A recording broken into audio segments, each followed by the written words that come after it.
Halo semuanya, siapa di antara kalian yang masih mikir kalau cukup kaya itu berarti punya mobil mewah atau barang branded? Mungkin masih banyak ya yang punya pendapat kayak gitu. Tapi faktanya, indikator asli kalau ekonomi kita sudah berada di atas rata-rata dan beneran tenang, itu nggak kelihatan dari apa yang kita pakai, tapi dari bagaimana cara kita bereaksi terhadap pengeluaran.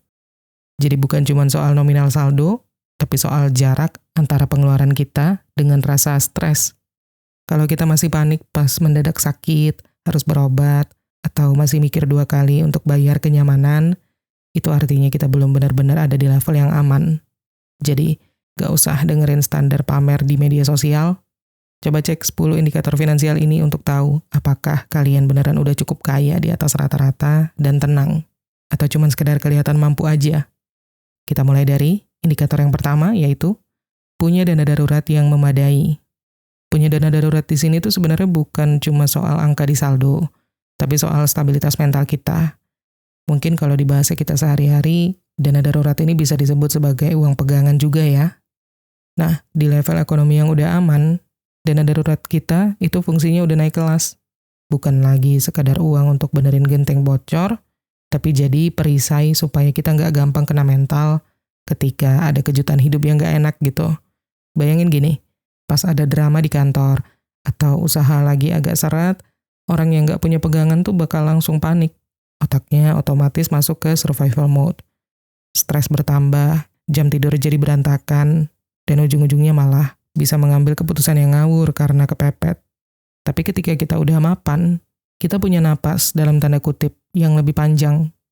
Kita tahu kita punya cadangan biaya hidup untuk 6-12 bulan ke depan, sehingga kita bisa tetap tenang, berpikir lebih jernih, dan gak perlu overthinking setiap kali baca berita ekonomi yang buruk-buruk gitu ya. Kita kerja bukan karena dikejar tagihan besok pagi, tapi karena memang pengen berkarya, pengen produktif. Nah, kalau pondasi pertahanan kita sudah kuat, cara kita belanja juga pasti beda banget sama orang-orang yang cuma pengen kelihatan kaya. Dan itu dia indikator yang kedua, tetap bisa belanja secara cash meskipun sekarang udah zamannya pay later. Sekarang tuh buy now pay later atau gesek dulu bayar nanti, cicilan gitu ya, itu ada banget di mana-mana. Tapi tanda nyata kalau kita udah beneran mapan, itu adalah ketika kita melihat pay later atau cicilan untuk barang hobi, itu sebagai beban pikiran, bukan kemudahan. Kita udah lewat masa-masa haus validasi di mana harus maksa beli HP terbaru atau sepatu branded pakai skema cicilan 12 bulan. Banyak orang terjebak di fenomena gaya elit ekonomi sulit ya. Luarnya bisa mentereng, tapi sebenarnya semua itu adalah barang pinjaman dari perusahaan pembiayaan. Nah, sebaliknya, kita yang udah di atas rata-rata tuh biasanya malah punya prinsip kayak, kalau nggak bisa beli tunai, itu artinya memang belum mampu. Ada rasa tenang yang beda banget pas kita bayar cash, atau pakai kartu kredit tapi bisa langsung lunas bulan depan itu juga.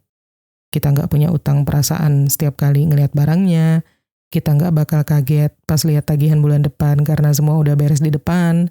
Kita beli barang karena memang suka sama kualitasnya, bukan karena pengen pamer ke orang lain. Nah, kemampuan kita buat ngerem nafsu konsumtif ini otomatis bikin arus kas kita juga tetap sehat. Apalagi di momen-momen kayak poin yang ketiga nih, bisa santai di musim kondangan. Kita semua tahu ya, musim kondangan itu bisa jadi ujian finansial yang lumayan berat. Apalagi kalau undangannya datang beruntun dari teman SD sampai sepupu jauh. Buat yang keuangannya mepet, tumpukan undangan ini sering bikin panic attack. Mulai deh hitung-hitungan. Aduh, amplopnya berapa? Belum lagi seragamnya, transportasinya ke sana. Tapi bagi orang-orang yang kondisinya udah stabil, undangan pernikahan itu ya cuman momen buat nyambung silaturahmi aja, bukan beban. Kita udah punya pos khusus untuk dana sosial, mau ada 4 atau 5 undangan dalam sebulan, gaya hidup kita nggak bakal keganggu. Kita bisa kasih amplop dengan nominal yang pantas tanpa harus ngerasa sayang atau kepikiran uang makan minggu depan bakal kepotong gitu ya.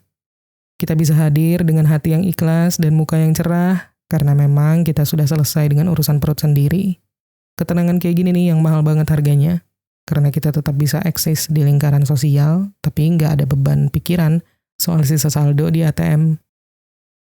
Terus indikator yang keempat, punya proteksi, supaya aset nggak cuma numpang lewat. Banyak orang yang kelihatan kaya, Tapi sebenarnya mereka cuma tinggal satu diagnosa dokter lagi menuju bangkrut. Nah, kalau kita udah di level mapan yang tenang, kita pasti paham kalau kerja keras bertahun-tahun itu nggak boleh hancur hanya karena satu musibah kesehatan aja. Disinilah kita sadar akan pentingnya punya asuransi atau proteksi di luar BPJS. Logikanya simpel, kita bayar premi bukan buat rugi, tapi buat beli kepastian.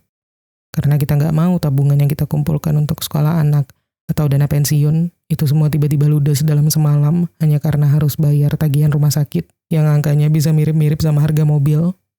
Orang yang cukup kaya itu nggak berjudi sama takdir. Dengan memiliki proteksi yang mumpuni, kita bisa menjalani hidup dengan lebih santai, karena kita tahu kalau misalnya ada apa-apa nih, aset kita bakal tetap aman dan nggak bakal numpang lewat aja. Selain punya benteng untuk melindungi aset pribadi, kita juga mulai punya kapasitas untuk mikirin orang lain tanpa harus ngerasa kekurangan. Dan itulah poin yang kelima. Indikator yang kelima yang menunjukkan bahwa kita sudah cukup kaya. Bisa rutin sedekah dan donasi. Ini indikator yang paling deep ya ketika kita sudah nggak lagi merasa insecure untuk berbagi.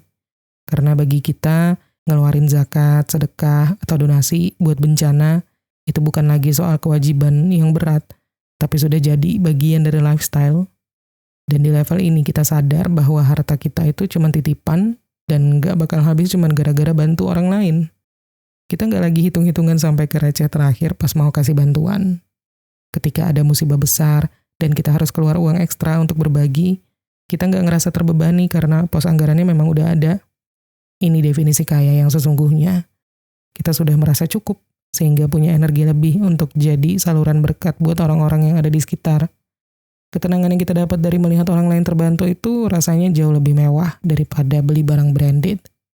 Nah, kelonggaran finansial ini nggak cuma berhenti di urusan sosial yang formal aja ya, tapi merembet juga sampai ke cara kita bergaul sehari-hari.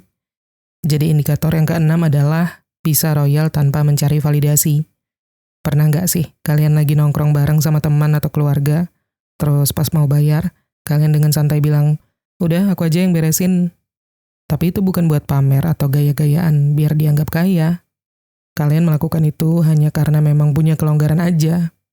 Seseorang yang ekonominya di atas rata-rata itu biasanya nggak pelit urusan perintilan kayak traktir makanan atau sekedar bayarin ongkos ojol pas pergi bareng misalnya. Nggak perlu nunggu momen ulang tahun buat berbagi kebahagiaan kecil gitu.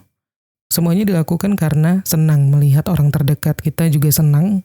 Dan yang paling penting, dompet kita nggak bakal jerit-jerit karena hal itu.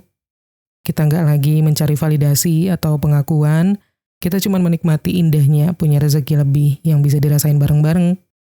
Sikap royal yang tulus ini bikin hubungan sosial kita jadi lebih cair dan jauh dari kesan perhitungan. Lalu indikator yang ketujuh, berani bayar lebih untuk kualitas. Pernah nggak kalian dengar istilah, orang miskin dilarang beli barang murah? Kedengarannya jahat, tapi maksudnya itu adalah kalau kita beli barang murah yang gampang rusak, yang jadinya harus beli berkali-kali, itu malah justru bikin kita keluar uang lebih besar lagi pada akhirnya kalau ditotal.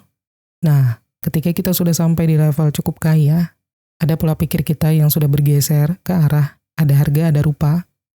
Kita nggak lagi cuman sekedar cari yang paling murah atau yang lagi diskon gede-gedean gitu. Fokus kita sekarang adalah kualitas dan daya tahan. Kita nggak masalah bayar sedikit lebih mahal untuk sepatu yang bisa dipakai bertahun-tahun tanpa bikin kaki lecet, atau beli bahan makanan organik yang lebih sehat sebagai investasi jangka panjang di tubuh kita. Di tahap ini, kita sudah sadar kalau waktu dan kenyamanan itu juga aset. Kita nggak mau buang-buang waktu bolak-balik ke tukang servis cuman gara-gara barang yang kita beli kualitasnya kaleng-kaleng gitu. Memilih barang berkualitas itu bukan soal pemborosan, tapi soal efisiensi supaya hidup kita nggak ribet sama urusan yang kecil-kecil. Oh iya, selain soal kualitas barang yang dipakai, kenyamanan dalam setiap proses perjalanan hidup kita juga mulai jadi prioritas utama. Jadi itulah poin yang ke-8, mulai memprioritaskan kenyamanan. Kalau dulu mungkin prinsip hidup kita adalah yang penting sampai. Mau naik kendaraan umum kelas ekonomi yang panas dan penuh sesak pun dijalanin aja demi hemat. Tapi ketika kondisi ekonomi kita sudah di atas rata-rata, kita itu udah mulai sadar kalau kenyamanan itu bisa dibeli dan itu sangat worth it buat kesehatan mental kita. Kita nggak ngerasa bersalah lagi pas milih tiket kereta eksekutif atau maskapai pesawat yang lebih mahal supaya bisa istirahat di jalan lebih nyaman. Kita nggak ragu bayar tol yang lebih mahal sedikit, asal nggak kejebak macet berjam-jam yang bikin badan pegel dan emosi. Ini bukan soal manja atau sombong, tapi soal manajemen energi. Dengan memilih opsi yang lebih nyaman, kita menjaga mood dan stamina kita tetap prima untuk hal-hal yang lebih penting, kayak buat spend waktu sama keluarga, atau mikirin strategi bisnis. Intinya, kita udah mulai berani ngeluarin duit buat membeli kenyamanan, demi hidup yang lebih waras dan gak gampang emosian di jalan. Terus juga, indikator cukup kaya yang ke-9, sumber penghasilan lebih dari 1 tanpa harus tipes. Banyak orang berpikir kalau mau punya penghasilan besar itu berarti harus lembur sampai pagi, atau punya 2 job yang sama-sama menguras tenaga gitu ya. Ujung-ujungnya penghasilan naik, tapi biaya berobat ke rumah sakit juga naik karena sering kecapean, sering tumbang. Nah, kalau kita udah di level mapan yang tenang, konsep cari cuan kita udah jauh lebih cerdas. Kita punya keran pendapatan lebih dari 1, tapi kita nggak ngejalaninnya dengan cara memforsir diri sampai tipes, sampai sering burnout gitu ya. Mungkin kita punya bisnis sampingan yang sistemnya udah berjalan, atau dapat royalti dari karya, atau punya aset yang disewakan. Jadi istilahnya, kita nggak lagi menaruh semua telur dalam satu keranjang, sehingga ketika satu sumber lagi agak seret, lagi bermasalah, kita nggak bakal panik karena masih ada cadangan dari sumber lain. Kita bisa lebih santai dan punya waktu buat napas, karena kita tidak lagi menukar seluruh waktu dan kesehatan kita hanya demi angka di rekening. Kita bisa bekerja karena enjoy, bukan karena terpaksa harus kerja demi bisa makan. Nah, kalau sumber penghasilannya udah banyak dan sistemnya udah rapi, akhirnya kita bakal sampai ke bos terakhir, yaitu membiarkan uang kita yang gantian kerja. Jadi indikator yang ke-10 adalah punya uang dingin untuk diinvestasikan. Kalian pernah lihat orang yang jadi stres banget pas pasar saham lagi merah, atau harga kripto lagi terjun bebas? Biasanya itu karena mereka pakai uang panas, alias uang buat bayar kebutuhan sehari-hari, buat bayar kontrakan, atau uang sekolah anak yang dipaksa buat investasi. Tanda nyata ketika kita sudah mapan dan tenang adalah ketika kita investasi pakai uang dingin. Uang dingin itu ibarat uang yang udah kita lupakan aja. Kalaupun nilai instrumen investasi kita lagi turun, hidup kita nggak bakal berantakan. Kita nggak akan pusing mikir besok mau makan apa. Di tahap ini, kita udah punya lapisan tabungan yang kuat. Ada uang buat harian, lalu ada dana darurat, baru deh ada dana buat investasi.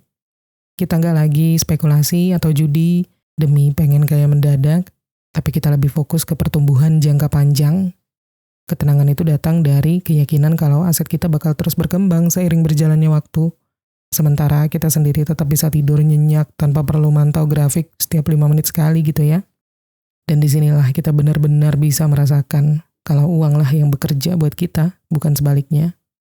Pada intinya, cukup kaya itu bukan soal seberapa banyak yang bisa kita pamerkan, tapi seberapa besar kendali kita atas hidup dan waktu kita sendiri. Nah, dari 10 indikator tadi, mana yang udah bisa kalian lakuin, atau mana yang pengen kalian capai dalam waktu dekat? Kasih tahu pendapat kalian di kolom komentar. Oke? So, that's all untuk episode kali ini. Semoga bermanfaat, dan thank you udah nonton. Kita ketemu lagi di Menuju Kekayaan episode berikutnya.